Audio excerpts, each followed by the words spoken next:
السلام عليكم مشاهداتي الظريفات، كي دايرين؟ لاباس عليكم؟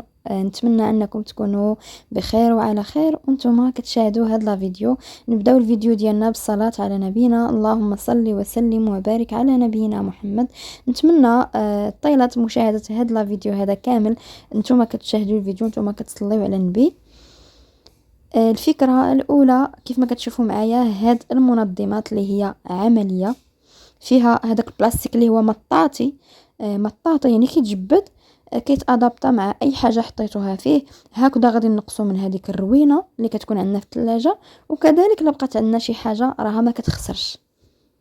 الا لقيتوهم صراحه غير خذوهم، زوينين بزاف، عجبتني الفكره ديالهم. وحتى الشكل ديالهم ملي كتحطوا في الثلاجه صراحه شكل زوين. اما الفكره الثانيه وهي هاد الاله هذه ديال المعجنات، كيف ما كتشوفوا فهي كتخرج المعجنات بطرق مختلفة كيف ما كتشوفوا معايا، اشكال وانواع بطبيعة الحال. حنا كنشوفوا كناخذوا افكار، ربما شي نهار كتلقاو شي حاجه كتباعوا كيف ما قلت لكم، فما كتعرفوش ليش كتصلح. هذه فكره ديال هاد المناشف اللي ما كيخليوش الاثر في الزاج في المرايات. صراحه زوينين، كينفعوا بزاف في التنظيف. وهنايا كيف ما كتشوفي معايا كتقهرنا صراحه المشطه بهذاك الشعر اللي كيبقى، فهذه فكره جيده. اما هاد السليله هذه اختي راها صراحه رائعه جدا، فما كتاخذش ليسباس في الحمام ديالك وكذلك كتنفعك. اما هاد الرجيلات هادو كيف ما كتشوفي ديال الماكينه، او تقدري ديرهم حتى للثلاجه او لا ماكينه ديال الماعن بالنسبه للناس اللي عندهم ماكينه الماعن فكينفعوا. اما هاد الشبيكه هذه كيف ما كتشوفوا معايا كتسهل علينا بزاف ديال الحاجات.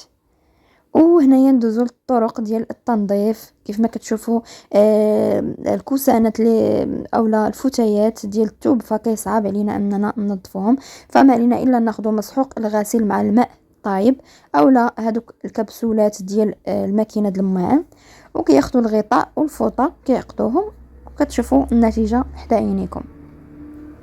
هذه واحد الفكره ديال واحد كيكه ديال البرتقال كيف ما كتشوفوا كيما هو مبين، فكتوجد سهله وصحيه والمذاق ديالها فهو كيجي زوين.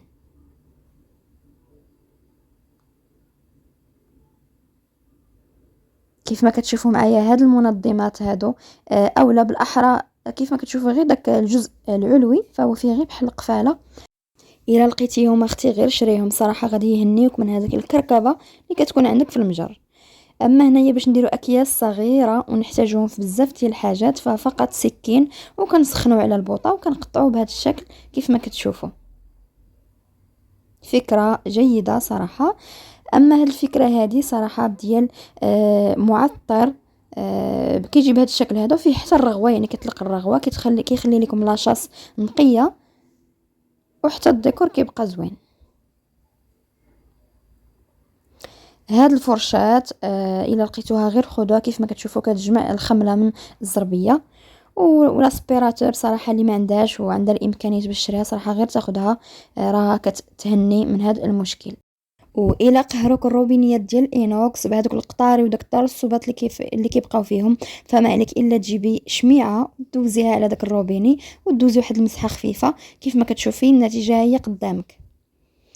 اما العيالات اللي عندهم المصلوح ديال البخار وكيطلق لك اختي ترسبات للحوايج ديالك كيخلي لك الطبايع، فما عليك الا تجيبي كاس ديال الخل وملعقه كبيره ديال الملحه الحيه، وكتجيبي شي زيف عندك ولا شي تريكو ما باغاش وكتبقاي كدوزي فيه هذاك المصلوح فكيخرجوا كاع داك الترسبات في هذاك التريكو كيف ما كتشوفوا، فكتنقى من الداخل وهكذا غادي تهني من الطبايع ديال الحوايج.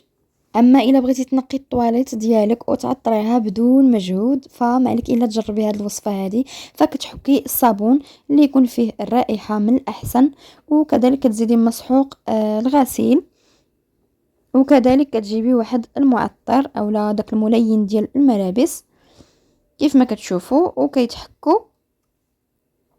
وهنايا راه زادوا الماء، كديريه اختي فوق البوطه وكتخليه حتى كيذوب داك الصابون مزيان مزيان. فكتجيب واحد القوالب اولا هادو غير ديال الحليب اولا ديال العصير، وكديريهم في الثلاجه حتى كيبردوا مزيان. كتقطعيهم قطع، وفي الاخير فكتوضعيهم في الطواليت اعزكم الله في هذيك الجهه اللي كيهبط منها الماء، هانتوما كيف ما هو مبين في الفيديو. فكتبقاو فين ما كتستعملوا كتبركوا كيخرج الماء، راه كتنقى اوتوماتيكمون، كتنقى الطواليت ديالكم اعزكم الله. اما هاد الفكره هادي بزاف منا كيكونوا عندنا هكذا شي فيسات اولا شي حاجه هكا كيصديو، فما عليكم الا ديروهم في الحامض ودوزوهم هكا بالشتاء ديال الاسنان. اما هاد الفكره تصلح بزاف للسفريات اولا شي حاجه هكذا كنخزنوها، بحال ملي كيكون الصيف كنبغيو نخزنوا الصبابط ديال البرد، ما عليكم غير بالسلوفان اولا اي كيس بلاستيكي والسيشوار. اما يا اختي الا بغيتي تنظفي السبرديلات البيضين اللي عندك في الدار، كنعرفوا السبرديلات البيضين فكيتبهدلوا، صافي غير لبسها جوج صافي كتبهدل. فما عليك الا تجيبي الخل وكذلك بيكين باودر اولا الخماره ديال الحلوى، فكدوزي عليهم بالشيته ديال الاسنان كيف ما كتشوفوا، والنتيجه هي حداك كيتنقاو تماما. اما هذه صراحه فكره ماشي تدبيره ديال كنعرفوا ان دوك القرادات العاديين فكيقهرونا بدوك الطبايع. هذه واحد القراده اللي هي ما كتشدش الطبايع نهائيا كيف ما كتشوفوا، كتوقفيها اولا كتعلقيها فيما بغيتي. اما بالنسبه للماكينه ديال الصابون فبزاف منا يعني كنساو اننا ننظفوا داك الفلتر وكذلك هذوك الجليدات راه ضروري، يعني ماشي غنصبنوا فيها حوايجنا نخليوها بحال هكذاك. مره كدير فيها الخل اولا شي صابون اولا شي حاجه وكتخليها تدور وهي خاويه باش كتنقى. وهذه يا اختي واحد الخلطه اللي غتخلي لك حويجاتك يا لاله كيشقشقوا بالبيوضه. ما عليك الا تجيبي كاس من مسحوق الغسيل وكاس من بيكربونات الصوديوم وربع كاس ديال الخل وجوج معالق ديال الماء، كتخلطيهم حتى كيوليو بحال الرمله وكديرهم في شي قوالب كيف ما كتشوفوا وكيخرجوا على هذا الشكل. كتنظفي بهم الملابس ديالك فكيخرجوا بيضين كيشقشقوا. الا بغيتي من بعد تزيدي معاهم السائل المخصص ديال الماكينه ديالك كتزيديها. وهنايا واحد الفكره باش نقدموا السلطه ديالنا كيف ما كتشوفوا للضيوف اولا حتى لنفسنا بعض المره كتبغي توجدي شي حاجه مخالفه. كيف ما كتشوفوا هذه واحد الفكرة اللي هي رائعة في التزيين.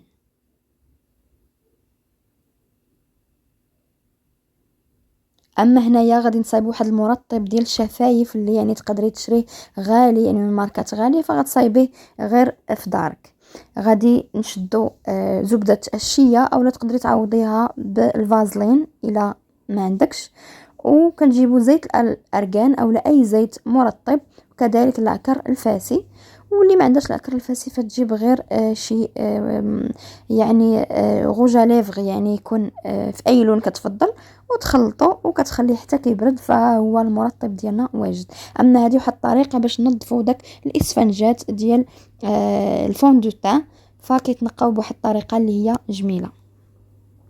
وشوفوا لي هاد المنظمات هادو اللي كينفعوا صراحه وكينظموا لنا المنظفات اولا الاكياس ديال القمامه اعزكم الله، فما كتبقاش عندنا تحت البوطاجي مرون كيف ما كتشوفوا. صراحه فكره زوينه وعمليه.